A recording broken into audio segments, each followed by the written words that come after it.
While Rand Paul, well, I'm not a huge fan of, I'm not afraid to say it. I did think he did a tremendous job yesterday, tremendous, out of Kentucky. The guy that I really love, you guys know this, he's on the show all the time, is Wisconsin Senator Ron Johnson. He did a tremendous job yesterday as well, tremendous. He's been all over the issues with the vaccines. And ever since President Trump got shot in Butler, Pennsylvania, on that day, I was in Milwaukee, Wisconsin. I was there already for the RNC. And I started the relationship with Ron Johnson. And I got to tell you, he's one of the best people we've got serving. So let me start with this, Ron Johnson. Heck of a job yesterday. Didn't get what we wanted, obviously, but heck of a job yesterday. Well, good morning, Sid. Well, you're making me blush. But no, listen, I agree. I think Chairman Paul did a great job. I told people in the hearing, I hope every American listens to his opening statement because it just is devastating towards Fauci. I mean, we've known this. We have. I mean, ever since the emails emerged really about those phone calls in late January, early February, it was obvious that Anthony Fauci was covering up his funding of gain-of-function research that probably caused produced some coronavirus and caused the pandemic. So Rand laid that out great. I mean, I think Hawley devastated him, talking about the fact that Anthony Fauci used government employees, his devices, the government's property to solicit awards over $1 million while millions of people were dying from his coronavirus and his gene therapy injections. So again, I know people want him to go to jail. He's 85 years old. That's probably not going to happen. But the first step of accountability and a major step is exposing the truth. And for a megalomaniacal narcissist like Anthony Fauci being exposed and being humiliated the way he had to be humiliated yesterday is probably the worst punishment you could really mete out to him. I agree with you, but there was no accountability because he elected to plead the fifth 111 times. If I'm innocent and I didn't do all these things that you guys are accusing me of in my diary, wherever else, I'm yelling and screaming. Now, I know you run the risk of perjury and going to jail at the age of 85. You don't want to do that, but I would run that risk. If I'm innocent, if I didn't do anything wrong, I'd be yelling and screaming. So to me, yes, you guys held him accountable yesterday, but he had an opportunity to become accountable himself and at the same time kind of erase a lot of all these theories out there, which of course are true, and he didn't do it. What does that tell you? I think Josh Hawley had a great line. He said, nothing says innocent like pleading the fifth. Right. But, he was, Fauci was between a rock and a hard place because if he told the truth, he would further incriminate himself. He would just display to the American public really how awful he truly is. So he had to remain silent because if he told the truth, if he actually didn't tell the truth, then he's going to set him up for more legal jeopardy in terms of perjuring himself. So he really couldn't tell the truth.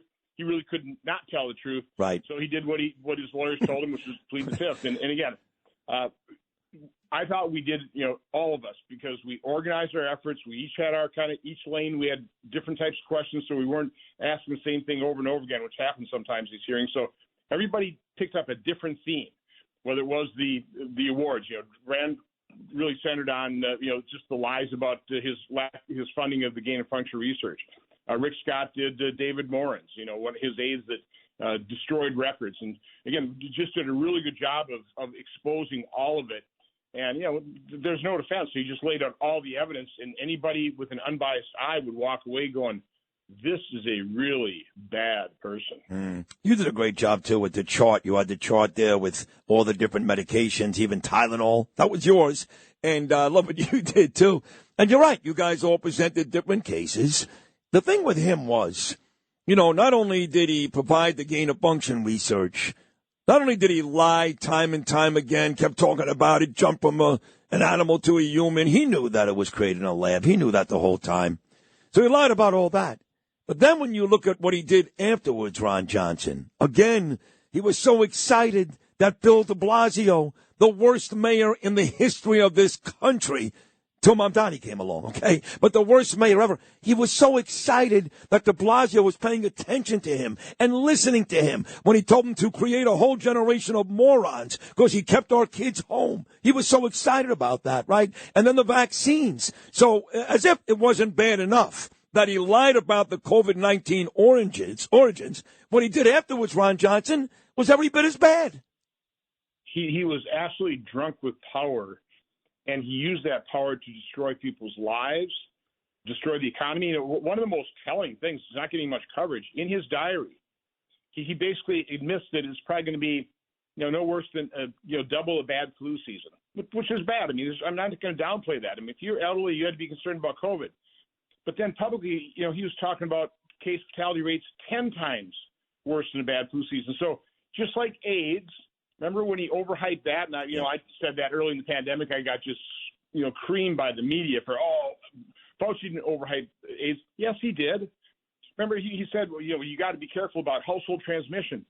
No, he didn't have to worry about that. So he scared the what out of people about AIDS, which, again, is a serious disease, but it's not airborne. You're not going to catch it in your household. Okay, he did the exact same thing with COVID, and as a result, got all this power, shut down the economy, destroyed people's lives, destroyed their businesses, then pushed what he always wanted. He said this in a Milken Institute event panel with Rick Bright. They were bemoaning the fact that we don't have a universal vaccination campaign. The flu season just isn't forcing everybody to take a vaccine. We need a pandemic. Well, by God, 2 months, 3 months later, he got his pandemic, and he sabotaged early treatment, whether it's hydroxychloroquine, whether it's ivermectin. And by the way, in his diary, he talks about that as well. So, well, hydroxychloroquine, it's an approved drug. Yeah, there's some issues with safety signals, but we understand hydroxychloroquine. We need to be careful with remdesivir.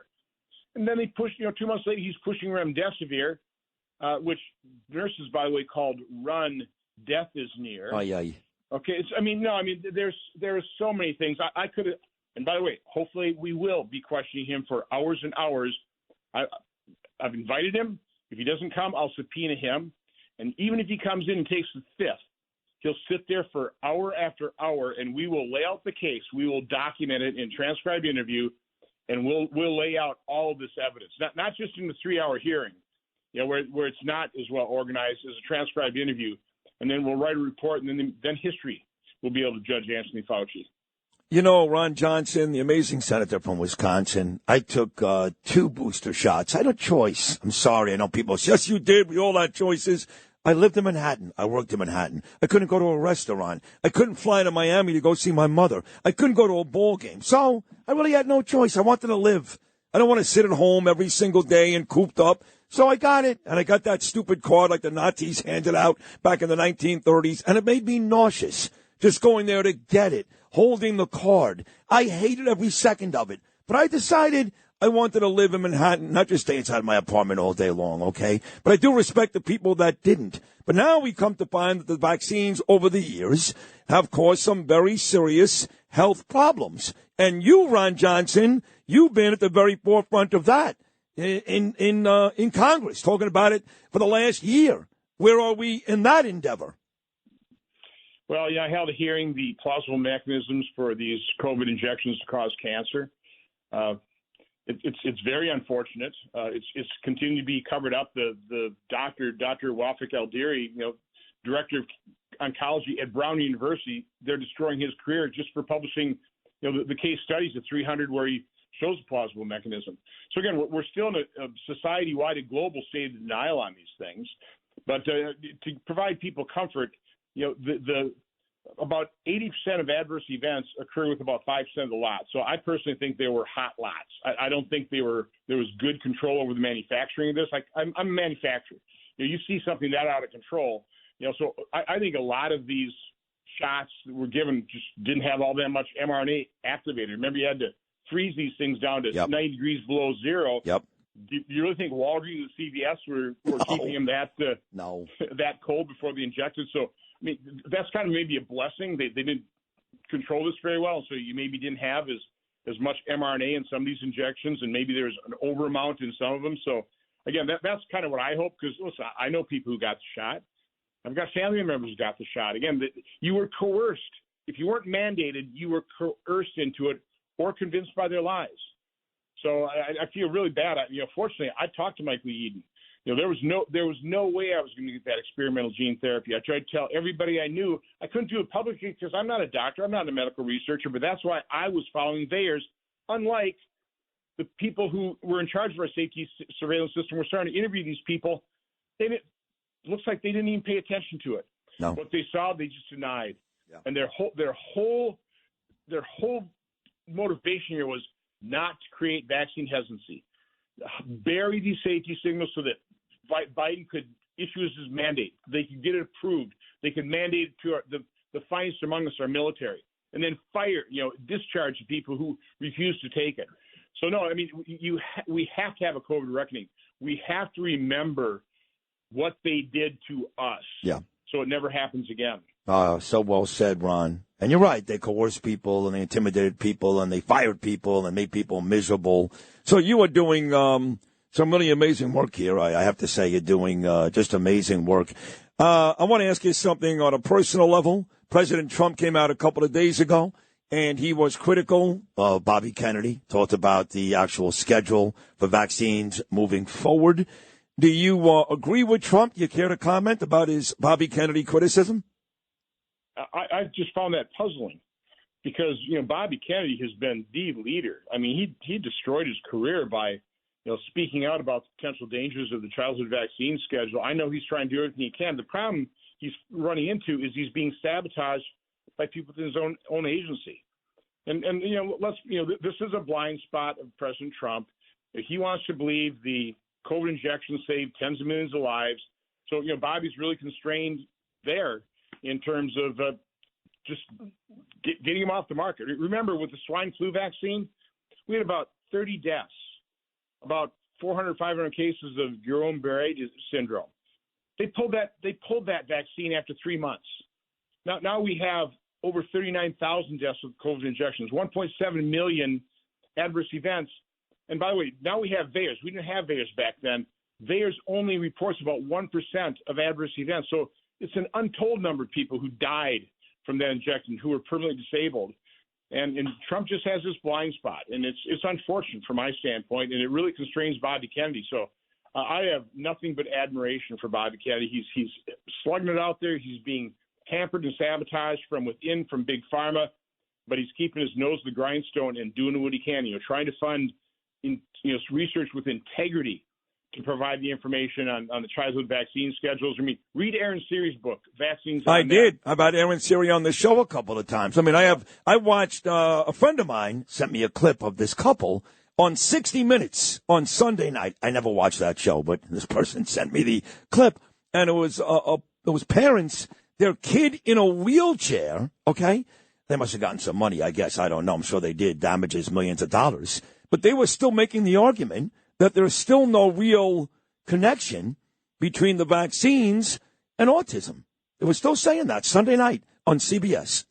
Well, if you vaccinated your child and your child died of SIDS or something like that, do you want to believe that it was from a decision you made to vaccinate him? I mean, No. I have nothing but sympathy for people. So I understand that. People who have, I think, injection injuries are claiming it's long COVID, because they made the decision to get the injection and they don't want to admit they were wrong. So and that's part of the psychology of why vaccines continue. I understand the appeal of them, and I understand that people's reluctance to think that something they took themselves or had their children take could have caused the harm that it's causing. But it looks like it has. One more, we'll let you go. Boy, you are great, Ron. I got to move off the whole vaccines and Fauci topic for a second. Are we getting any closer to the Save America Act? I know we're not, but where are we with that? We're trying to figure out how to use reconciliation. Again, I'm with President Trump. We should just end the filibuster. It's pretty well eviscerated anyway. It's the Senate can't get more broken. But I also understand my Republican colleagues. We want to make sure we have that if Democrats get in power, but I think they're going to get rid of it anyway. But short of doing that, we're trying to use reconciliation to get as much of it as possible, to get some measure of election integrity as part of reconciliation and funding the military. I'm in the thick of that. Be talking to the president today, be meeting with Leader Thune. it's a very small needle to thread. Trust me. I know, very small. Do you feel pretty confident, Ron, that we're going to retain the Senate? A lot of my Republican buddies won't admit it on air, but they're very nervous about the House. But they feel pretty good about the Senate. What about you? Well, that's what political pundits say. I'm always nervous. I think we got to fight like we're behind. And from my standpoint, we need to do something to energize the base. Setting ourselves up to pass some election integrity would certainly do that. Make sure we don't shut down the government. I mean, those are some of the things we're trying to do. Final 30 seconds to wrap this thing up in a nice little bow. So after all those hours with Fauci yesterday, Rand Paul has talked about a vote, I guess, a hearing next week to hold Fauci in contempt.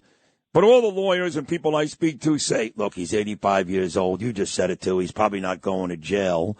So if that's the case, outside of ruining his own legacy, which bothers him, right, because he's a megalomaniac, that bothers him, are there any other real possible repercussions for this terrible man, Anthony Fauci? Yeah, I mean, there are states' attorney generals talking about prosecuting him, which is one of the reasons he pleaded the fifth. So, no, there's real possibility. But, again, I'll say that the most important part of accountability is total exposure. He was exposed yesterday. He'll continue to be exposed. He's not going to go down in history as St. Anthony Fauci. He's going to go down in history as one of the most infamous villains in American history, and that's accountability. I think you're right. Ron Johnson, I love you. You know that. You're great. Thank you. Give my best to Trump today, and keep up the great work. You really are. You're an American hero, Ron Johnson. Thank you so much. Have a great day. You too. Wisconsin Senator Ron Johnson. I do love that guy.